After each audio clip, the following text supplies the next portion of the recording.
Welcome to a Hurricane Irma audio NOAA update. This lasts about 3 minutes. It's the latest one we have, and we'll also be showing some graphics while the NOAA audio update plays. Good afternoon. This is Mike Brennan at the National Hurricane Center with your 5 p.m. Eastern Daylight Time update on Hurricane Irma.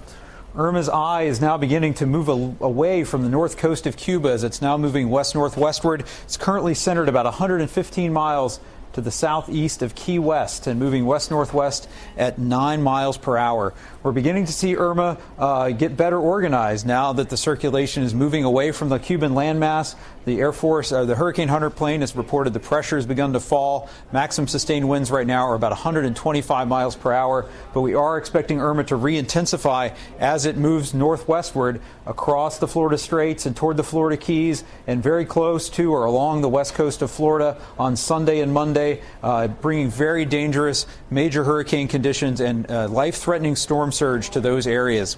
We do have a hurricane warning in effect for much of the coast of Florida, including the Florida Keys, and there's a storm surge warning in effect for, again, much of the southern and central Florida coast and the Keys. The area we're most concerned about for storm surge is this area from Captiva down to Cape Sable, where we could see 15 feet of storm surge associated with Irma as it passes by. That's 10 to 15 feet of flooding above ground level. That's life-threatening flooding, especially for folks in Collier and Lee counties. If you've been asked to evacuate, please heed that evacuation advice and try to get out as soon as you can. Conditions are beginning to deteriorate in South Florida. We see the eye of Irma here on the Key West radar. Some of the more substantial rain bands are now moving into the Florida Keys and into mainland South Florida. In fact, the Fort Lauderdale airport recently reported a wind gust of 70 miles per hour. We're now seeing sustained tropical storm force winds move into the Florida Keys.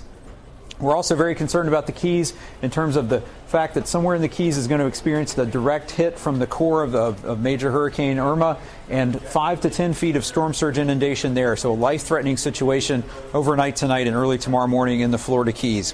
We're also expecting substantial rainfall across all of the Florida Peninsula, much of southern Georgia, isolated the totals as high as 20 inches that could cause some life-threatening flash flooding in some regions.